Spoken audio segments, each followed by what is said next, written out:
Hey, happy Saturday. Here it is, literally raining cats and dogs in South Florida. So if you guys hear any loud booms, don't worry, I am safe.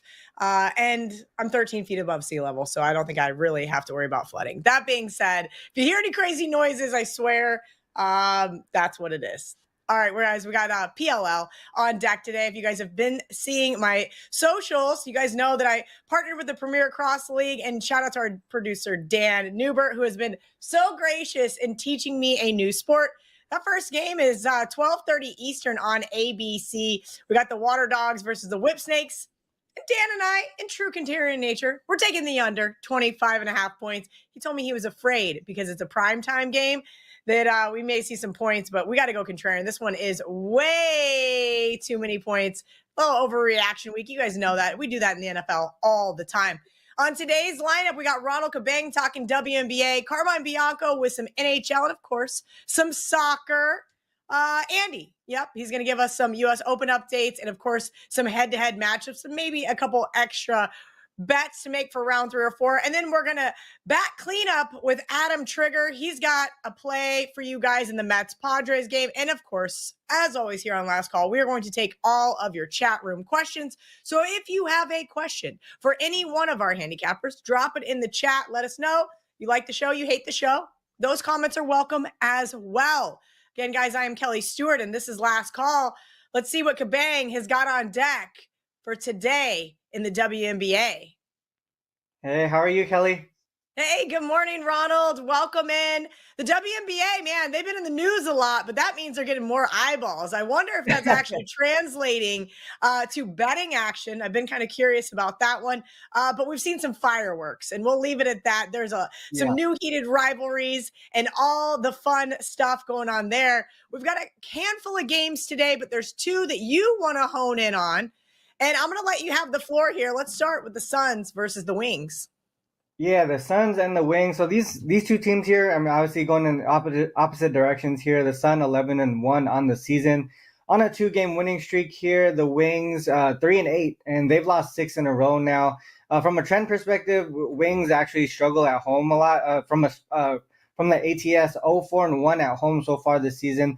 The Sun are 8-4 to the under so far this season, but 7-5 to the over.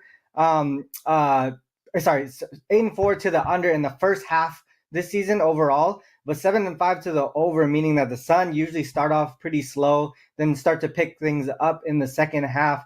The Wings, from a total perspective, 4-1 to the over at home, 5-2-1 to the over on the full game as a dog. So from a full game perspective, the trends kind of say go to the over. From a spread perspective, it seems like the Sun or the Wings are a team to fade when they're at home. But when we start to look at the the stats, things come together a little bit more, right? The Sun, dead last in pace in the league, first in the league in defensive rating as well. That's the reason why a lot of their games tend to go under. And the Sun, they have a bunch of ways here to take advantage of this Wings team. The Wings are dead last in turnovers per game, while the Suns are first in forced turnovers per game. So that's one thing that they could do. They're going to be able to get those points off turnovers, and that correlates with the reason why they're first in the league in points off turnovers per game. And another thing, too, the Wings are 11th in defensive rebound rate, which is crazy because they have one of the top bigs in the league in T.R. McCowan. And then the Sun are 3rd in offensive rebound rate. And that's, if you look at the last matchup between these 2 teams, Alyssa Thomas had 9 rebounds, 14 assists, 15 points. So from a prop perspective, I would look towards her PRA against this team. I think from a matchup, from matchup wise, it just lines up with everything she does well. She'll grab a rebound. She'll be able to kick it out to Bonner or Harris or Carrington to shoot a 3. That's a rebound and an assist. All right there. If she gets a defensive rebound, she'll be able to push the pace and push it up in transition. And that's something that the Wings defend. They don't defend well at all either. So in all, I think the Sun are going to be able to score effectively in the paint and in the mid range for the most part. And again, that's a Alyssa Thomas range right there. So I think the Sun should be able to take care of business here offensively. The Wings gave up 90 plus in 3 of their last 4 games. So 2 things I can see here. I think the Sun can get up and over their team total, and I also think that they can cover the spread here at the 6.5. From a prop perspective, like I said, I think ATPRA would be something to go for. Ronald Cabang, owner of the moneyballer.com. And that's where, of course, he gets a lot of his trends and angles. Ron, tell them about the Money Baller. I know it is still free to new users. Yeah, it is still free to users until August, but for me, it's one thing that I use every single day when I do my handicapping, and it treated me well, right? MLB, WNBA, and NBA, I'm all profitable on the season, and it's really because of a site like the moneyballer.com. It has all the stats, all the trends, and it's all things that is matchup wise, right?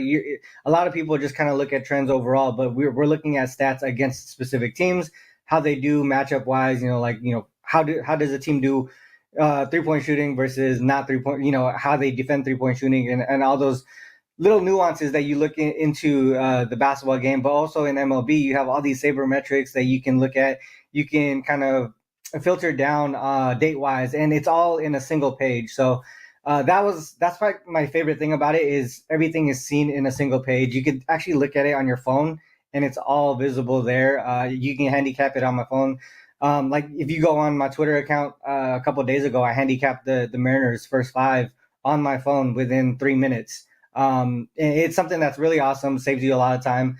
You don't have to have like 10 pages up like you normally do when you handicap games. It's really all there, everything you need. Yeah, great site. I like it as well, guys, because like Cabang says, sometimes you got to handicap on the go, and most of these other sites are not user-friendly. Let's stick with the WNBA. Next game up, we've got the Liberty versus the Las Vegas Aces. Aces, are they still the best team in the league, or do you think that has kind of started to pass them by midpoint of the season? I mean, the record says they're not, right. They're only 6-5 on the season, but they've been struggling with not having Chelsea Gray there, and she's that engine for that team. Also, like they're getting used to a couple new players. Their rotation's a lot different than last season. They picked up Tiffany Harris mid during the middle of the season, so she's getting used to the squad. They have Martin is a rookie who's getting used to the squad. Obviously, they're starting 5 now with Chelsea Gray kind of shifting back into the lineup. That's going to start to shore up a little bit. So I think, there's a reason why they're still a favorite to win the championship with Chelsea Gray coming back. And I believe she's questionable today, so there's no real assurance that she's going to be able to play tonight. But they're facing a really tough Liberty team that's really playing well right now, 11-2 on the season, and they've won 7 in a row. Like I said, Aces, I think Chelsea Gray coming back is going to be awesome, but the Aces are coming off a game where they did score 103 points. The problem is they gave up 99, right? So their defense is really struggling right now, and that's something that's going to come together, as they continue to play together. But I think from a trend perspective, one thing that I'm looking at here, especially at home, the Aces are 0-6 against the spread in the first half, 1-5 against the spread in the full game at home. Also 1-4 ATS off of a win, so they tend to following these great performances, they tend to struggle a little bit. From a total perspective, a lot of things really point towards the first half under. Liberty 5-1 to the first half under on the road, and off a win. Not only do they struggle on the spread, they actually struggle overall scoring points. Just 4-1 to the under in the first half for the Aces. From when we're looking at the stats, the Aces are first in the league in pace, Liberty first in the offensive rating, and Aces are second in the league in offensive rating. So it seems like a lot of points right there, right? But the total has jumped up a lot from the open. I think it's like 4 points from open up to like 173, 172 and a half. So that's the reason why I kind of struggle with whether or not I want to take the over. It's really hard to take, the worst possible number. But neither team forces turnovers at a high rate either. So these teams are going to have those chances, the opportunities to score. And they also get to the free throw line at a high rate. So, I mean, everything really points towards the over, even though the trends of the first half points towards the under. But I think there's some opportunities here where the Liberty can take advantage. Aces are 11th in effective field goal percentage allowed, while the Liberty are second in the league.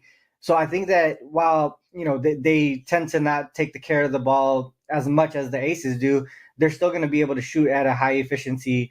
And I think some people are going to look at the Liberty schedule as being really easy, and the reason why some of their stats are where they're at right now. But they've actually faced tougher defenses than the Aces so far this season and have been able to perform pretty well. So with the pace, with the Liberty's ability to score efficiently, one way to look at this would be to take the Liberty team total over. All right, guys, if you have a WNBA question for Ronald Cabang, drop it in the chat.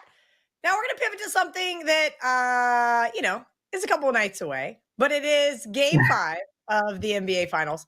Look, I went to bed last night. Full disclosure, I had a long day. I was kind of checking the score. I didn't really watch the game. I said on Twitter after the Mavs lost game 3 in Dallas, I said, oh, come on. Are we going to get sweeps in the NHL and the NBA? I kind of had a feeling it might be a gentleman's sweep. But last night, just based on the box score alone, it looked like Boston was very disinterested. Or maybe they'd rather hoist the trophy when they get back home. Luka finally maybe played a little bit of defense. Maybe he read some of those press clippings, or maybe he listened to a couple of those Brian Kilmeade interviews, just absolutely eviscerating him. That was crazy. That was yeah. I think this game here yesterday. So I've been waiting for that blow up by Dallas, right? Offensively, I tried to take their team total over in game 2 and game 3, and they really killed me. The thing is, they're getting those opportunities. They just weren't making them, right? But in this instance, like you said, there may be some sort of disinterest from the Boston team to close it out. But why wouldn't you want to try to get a sweep, right? Like to be able to go through the whole playoffs and then win in the championship by a sweep, that kind of just shores up your legacy, right? So I feel like they were actually really trying, and Dallas really just came out and played well, extremely well. But I mean, and if you look at it from, conspiracy theory or whatever, we know who the refs were yesterday. A lot of people were already talking about it before the game. The extender was there, right? So, I mean, there's a lot of things to think about in this game here specifically. But, I mean, you don't want to give a team like Dallas, Luka and Kyrie, any type of momentum. So, I mean, as much as it seems like they may have been disinterested, I just feel like Dallas came out with so much, energy, and the thing is too, if you watch the game, Luka didn't seem to be that guy that was in the first 3 games where he was complaining every time he got touched. I mean, I'm pretty sure that Coach Kidd talked to him about it, and there's a big difference with being able to focus in on the game in a specific way, not really focusing in on trying to get help from the refs and all that stuff, and just being able to do what you can do. But also, the role players being able to step up and do their thing too. So to gain that type of trust, to gain that type of momentum, that's not what you want to give Dallas here in the NBA Finals. Yeah, you're absolutely right. WagerTalk on screen currently 209.5. Boston is 6.5 point favorites. Do you have a lean for Monday night? Yeah, I mean, I feel like I said, I think there's going to be some momentum that Dallas is going to bring over. Is that going to be enough to win the game? I'm not sure, but I think that is going to be a tight game. So I would actually look towards the points with Dallas here. And I mean, offensively, if that translates over to moving over to Boston, this could be a situation where we see another overtime game too. For Dallas specifically, I think a Dallas team total over. If they figured out what they needed to get their offense going, I can see them continuing to get some success in the offense, and then wait to see if Boston kind of makes any types of adjustments, because I'm not sure with KP sort of being able to be available in that game, and then come into this game, is it going to be in the same status and stuff like that? So there's a lot of unknowns right now, but right now, if I was to look at it, based on the current numbers and how things are going, I would say take the Dallas and the points. All right, Dallas plus the 6.5 for Cabang is his lean on Monday night. Said we may see. Kelly, how many days until football? I believe it is 69, Eric. I didn't write up a tweet yet because I'm here. But thanks for ruining it for us. All jokes aside, Stephen Bellhouse, one question here for Cabang. This is kind of a lazy one, Stephen. I need a little bit more than just chalk eating weasel questions. He wants to know what your favorite WNBA money line bet is. So who do you think's just going to win? Just give me a winner, Cabang. I don't care about the spread. I mean, it would be the Sun for me if it's just a money line bet. But there are 6.5 favorites, so I mean, it's kind of like I talked about it. I mean, I think they have the edge offensively and defensively. They should be able to win this one by margin, in my opinion. So, yeah, that would be the best money line bet for me. All right, chalk eating weasels in the chat today are no more. Ronald Cabang. Thank you as always. It's always been a pleasure. Yeah, you know me. I do the opposite kind of parlay, so I always like to give people crap for that. At UCapper on social media, themoneyballer.com. Ronald Cabang, we'll see you later. Let's bring in Carmine Bianco, guys. We're going to talk some Game 4, of course, and maybe a little Euros. If you guys have not seen Carmine and I's Euro video, it is up on the WagerTalk YouTube channel. He gives out, you know what, the opposite of chalk eating weasels. We talk about some chalk, and there's a couple chalk plays, but there's a 12-1 in there, 8-1 in there. It's kind of speaking my language. You guys can go over to wagertalk.com and check that one out. All right, Carm, I'm here to keep it simple, Steven said. I get it. Okay, Carm, I laughed about it with Cabang. I tweeted after...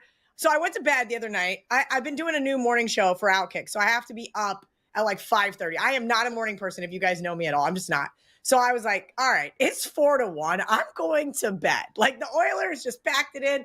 Panthers, they're going to win the whole thing. I don't care. I'm going to sleep. And then I woke up and said, oh, the Oilers made a little bit of a push there late in the second period and the third period. Carmine, do the Oilers have what it takes to come back from a 3-0 deficit?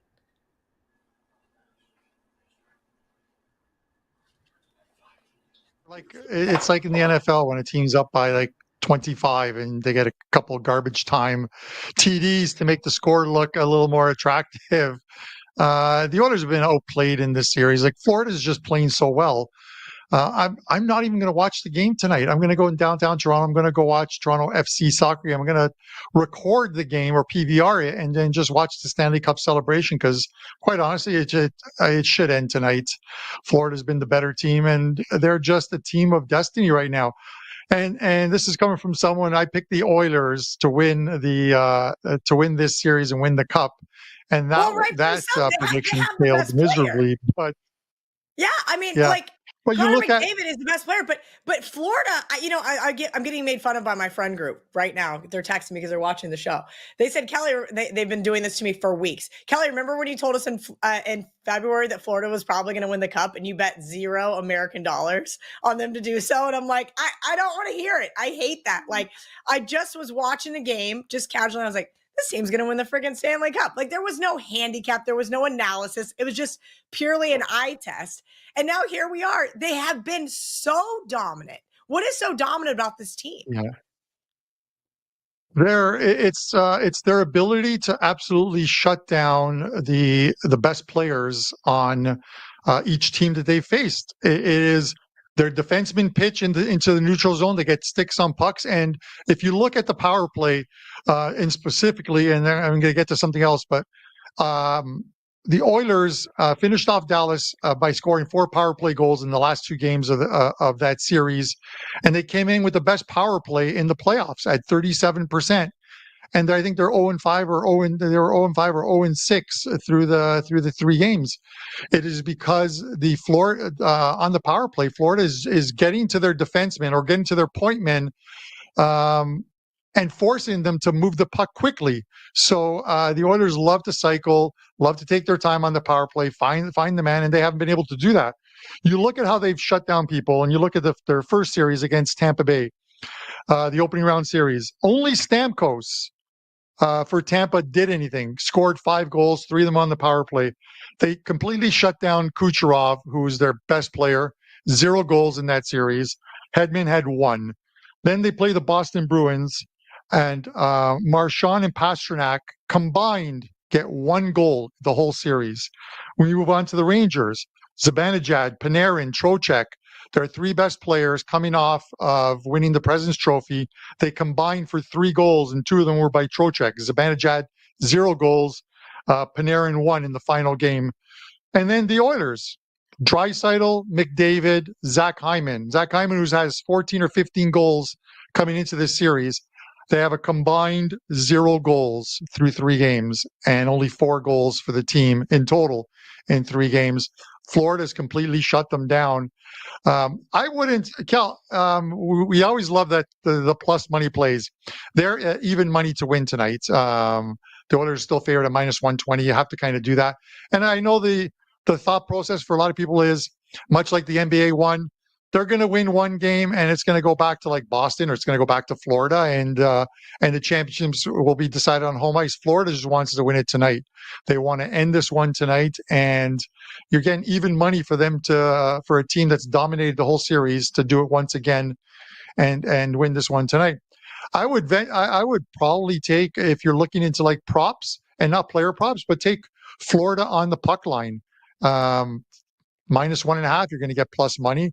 You could even take -2.5 for Florida tonight to win by 3 goals. Plus is plus 435 for Florida to win by -2.5. Remember what happened in last year's final game of the Stanley Cup? Florida lost at home 9-2. It happens, guys. Blowouts happen in the NHL, and it could very well happen tonight again with this Florida team. Yeah, I kind of have some concerns. So game 1, I had some friends said, hey, what do you like? And I said, I kind of lean towards the over tonight. I could see it, being a lot of goals, and Florida did their part and the Oilers did not. 5.5 has been the total every game so far in the Stanley Cup final. What are your thoughts on the total?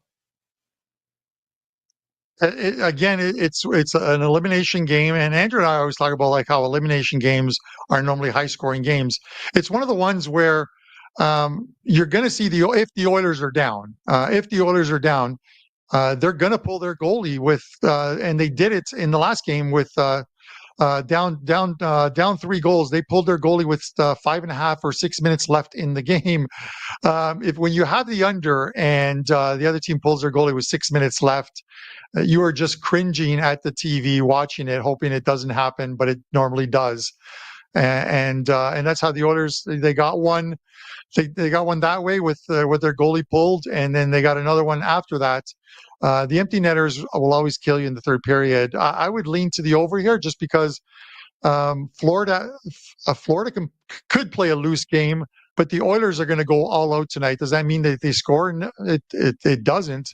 But I think we see another entertaining game with some goals in it. But I'm still leaning the way of Florida as the better option than the total. All right, Carm, we're going to get into the Euro Cup. But first, what do you have over on WagerTalk.com? Yes, so a couple games, one of them going at noon, Spain and Croatia, and then Italy and Albania at 3:00. I'm definitely looking forward to that one. Kelly, I'm going to Vegas for the Euros. I leave on Tuesday. I have my Italian jersey, my Italian flag, and my Roman helmet, Kelly.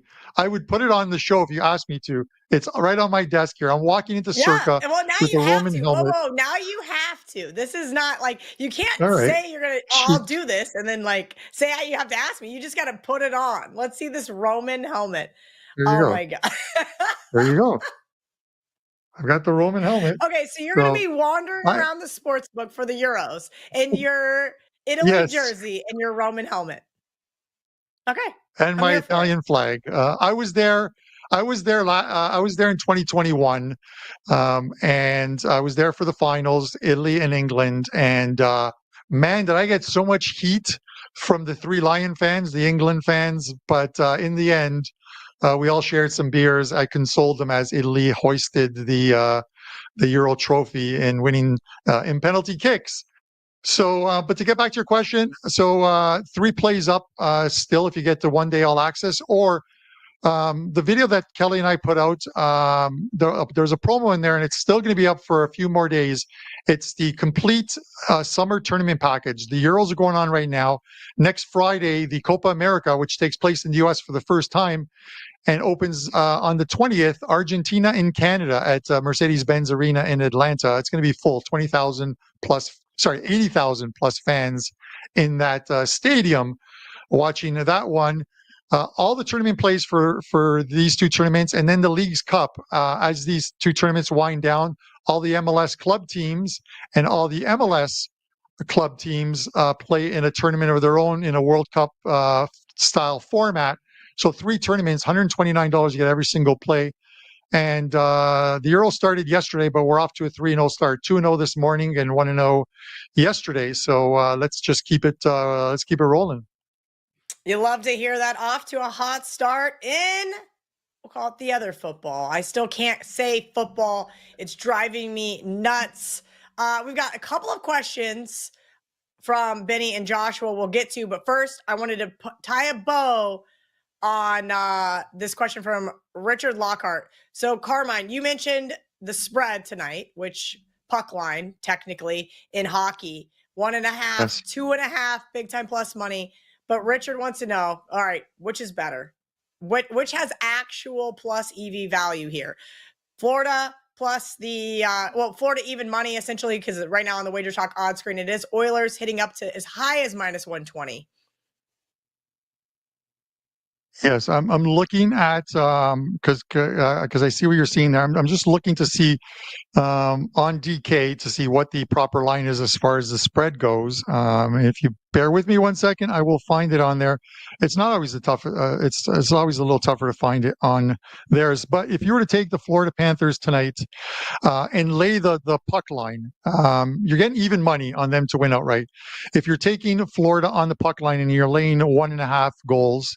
So whether you need the empty net goal or not remains to be seen. You're getting plus 220 on your money, Kelly, laying 1.5 goals, and you're getting plus 420 if you're laying 2.5. The 2.5 is a lot tougher to get there, of course. But the 1.5 can get there, and especially in closeout games and elimination games. If Florida is the better team, and if you got the lead going into the third period, the Oilers are going to pull their goalie with at least 3 to 4 minutes left if they're down a goal, and that's where the empty netters come from. So with that said, maybe just split a couple units. Take one on Florida even money, and take one on Florida minus 1.5 plus 220. Oh, very good. I think Dave Koken taught me how to bet like that, if I remember correctly. Shout out to Dave. I don't think he's in the chat hanging out with us, but he had me do that with baseball when I was first learning how to do baseball. All right, you bet some on the money line and then some on the run line. Kind of give it a split bet there. Okay, we've got questions in the chat from Benny and Joshua, and they both want to talk about the same 2 games. So first, we're going to hit Spain, Croatia. Benny likes both teams to score.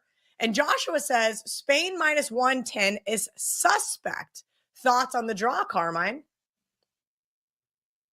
Well, here's the thing, and this is going back to, I get it sounds like a suspect, but this is the group of death. Group B, Spain, Croatia, Italy, and then Albania, who should close out the group and finish 4th in it in all likelihood.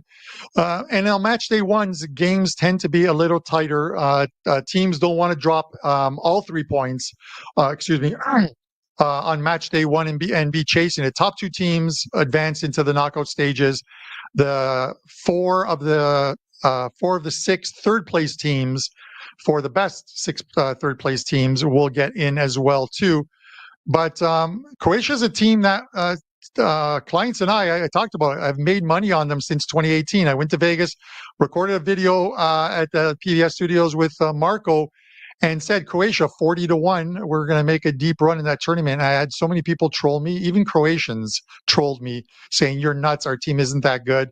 Croatia made it to the finals and eventually losing to France in the finals, but at 40-1, you made money because there's plenty of opportunities to hedge out there. Croatia then finishes 3rd in the 2022 World Cup. That was won by Argentina. Last year in the Nations League final, these 2 teams met, Spain and Croatia, 0-0, 0-0, as they say, after 90 minutes. And then it goes to penalty kicks, and Spain wins it in penalty kicks. But I will say this, Kelly, in the 2021 Euros, these teams met in the round of 16 in the knockout stages, one of the most exciting games of the Euros. Spain winning 3-1. Croatia scores 2 goals in the last 5 minutes of that game, ties it up at 3-3, sends it to extra time, where Spain eventually score 2 and win 5-3. These teams can score goals. I think both of them to score is a good bet. You're getting it at minus 110. I think I like that price. As far as Spain being minus 110 and sounding like a fishy line, it really isn't, just because Croatia has been a good team over the years. They're a solid team, and it's probably the last kick at the can for a lot of their players, who will, a lot of the generational talent who will be playing their final tournament for Croatia. So they don't want to go out like a lamb. They want to go out like a bear. I think is that the right adage for it? So I expect Croatia to play extremely well today against Spain. Don't ask me about soccer adages. I don't know. I've heard some really funny, goofy ones. Well, you know how to do hard hands.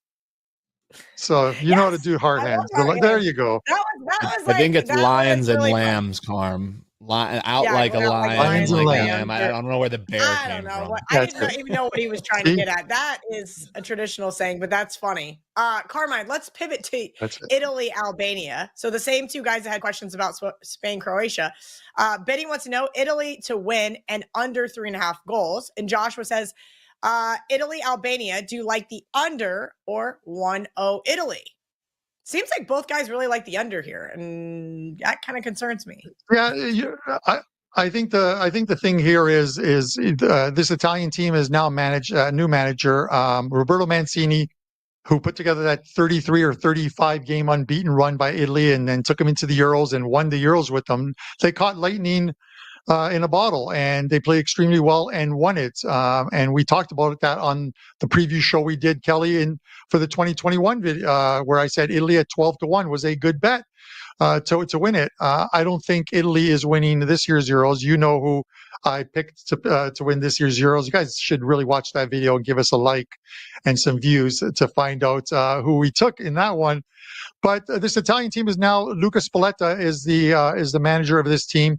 He's got them playing pretty much the same formation, but playing a little more offensive. The one question mark for the Italians coming into this tournament, and one of the reasons why I did not pick them to win this tournament, is the fact that where is the scoring going to come from?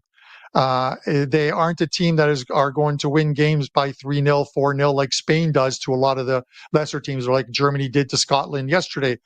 They grind out those 1-0, 2-0 victories, and they're sort of happy with it. We'll see what happens with Albania today. People write off Albania because they're like they're not really a football-y nation. Well, they are. You just don't hear about them like you do Germany, France, Spain, Netherlands, Italy, and so on and so forth. But they had a great qualifying, and they're here. So they're gonna try and do something today. I just don't think they can score against the Italians. They still have a very good defense and a very good midfield. As an Italy fan, they might upset you guys. I mean, they're sizable underdogs, but is there like a weird uneasy because like everybody's overlooking Albania? No, I picked them to finish 4th in the group because I think ultimately that's where they finish.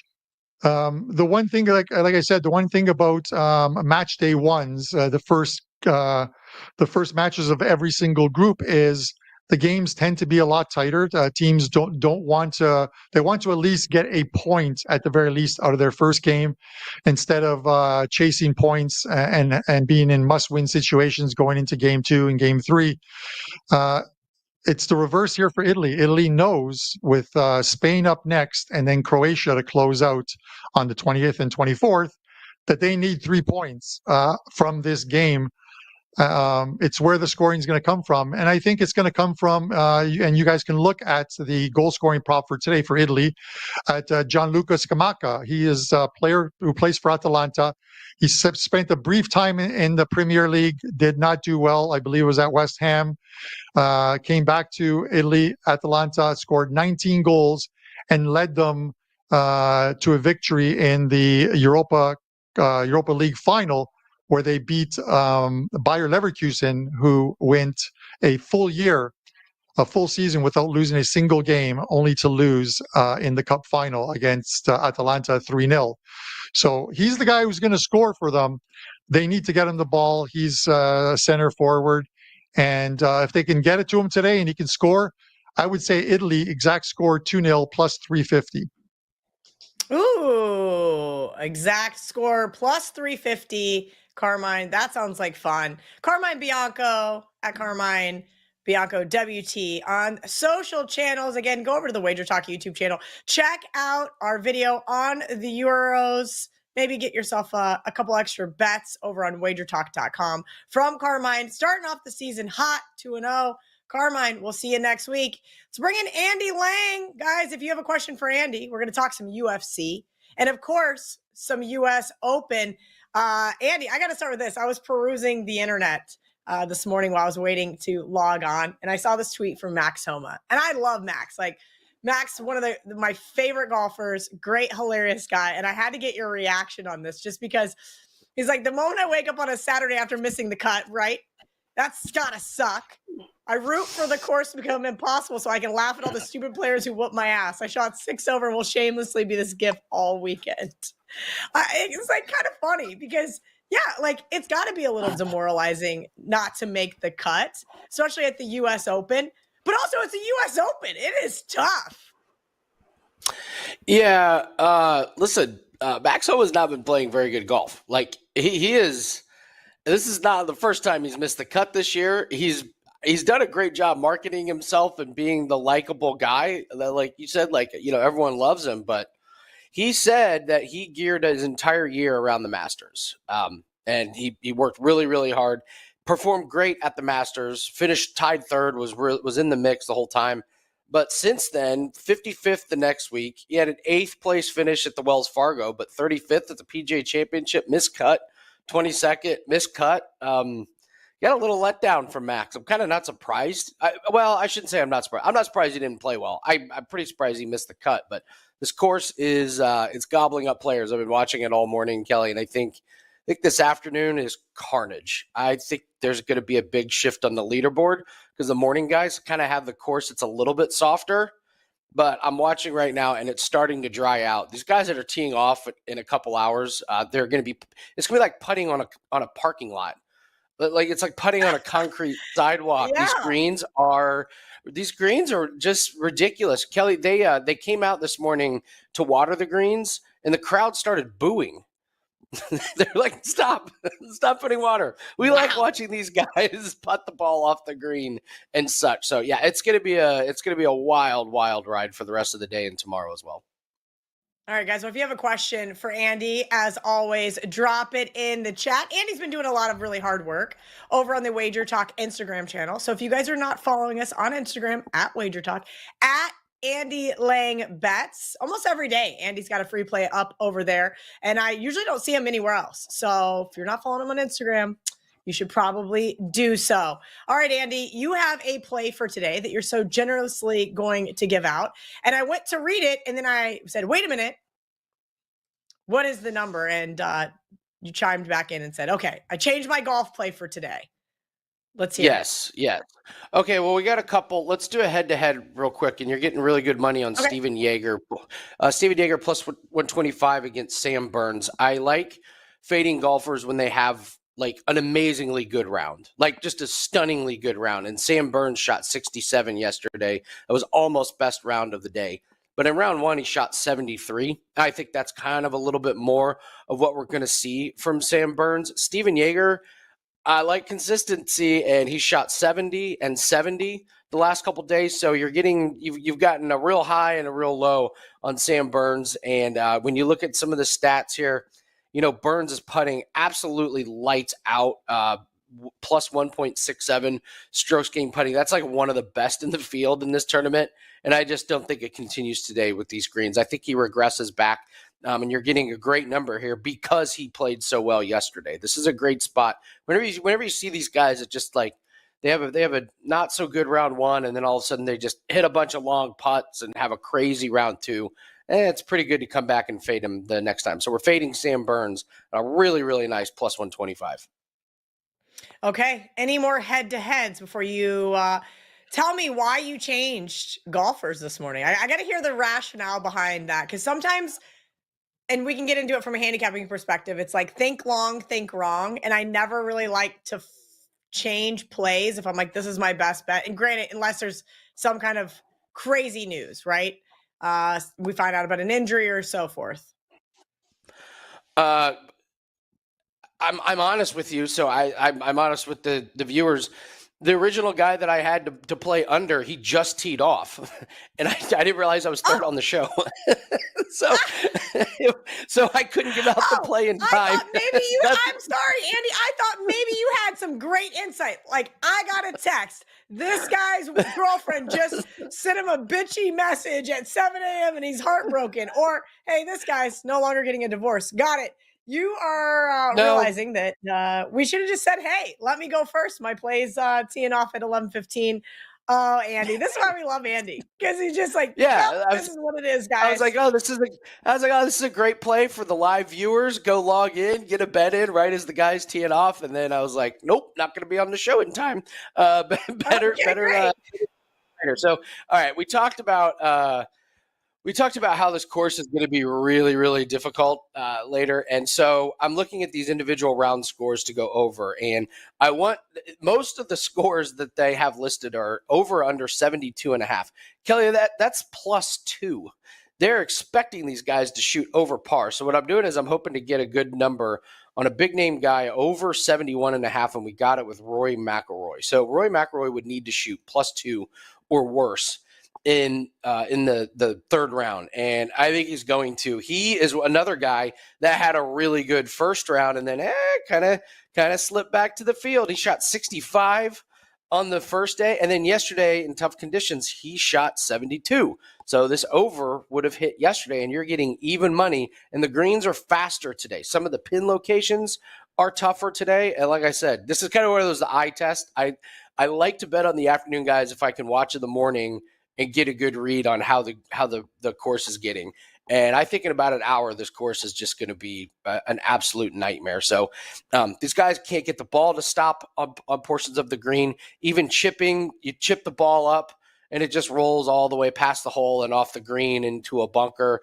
And when you only need 2 over at a U.S. Open, you only need 1 or 2 bad holes. So I was on WagerTalk today on Friday, gave out Sung J M to shoot over 2. He shot like +5 yesterday. So fading these afternoon guys on the individual round scores is a good one. You know what? You know why he did that? Because I was really struggling for my Splash Sports lineup for my U.S. Open. Because it's tiers. Yeah, let's not talk about it. It's hard when you get to tier 5 and 6. It's really hard, and you can't use the guys that you've used in the other majors so far. So I'm going, oh, come on! I got like 3 guys left. And I'm like, all right. Sung JM. Just at that point, you're just like guessing, at least for me. So naturally, I didn't see that he shot a +5, but thanks for ruining my day, Andy. If you guys have a question for Andy, drop it in the chat. UFC, golf, whatever, prop bets. Yeah, Andy, take it away. Give me some more U.S. Open bets that you have. Teeing off what? 14 minutes? Yeah, I mean, I can go through some of these guys on the individual rounds today. I mean, the leaders, Patrick Cantlay is a guy I might look to fade a little bit. He had an insane round 1 and then started to come back to the field a little bit. And he's a guy that's had a miserable year. He's been a great fade. So he's over 72.5. So again, you got to get to, that's 3 over. Can he do it? Yeah, absolutely. Let's see. Hideki Matsuyama is a guy that I picked in my one and done league, and he had a great second round. He had low round yesterday, but the books aren't being fooled by it. They have him over 72.5. And if you want to go up to the leaderboard and go up to the very top, Ludwig Abear and Bryson DeChambeau. Kelly, this is how hard that the course is playing. The books have the leaders at 72.5. The leaders they're predicting to score over par. So I think if you sprinkle several of these guys over their individual round score in round 3, you're going to come out ahead. Like just pick like 4 of them. You're probably going to go 3-1. I'd start with Rory McIlroy.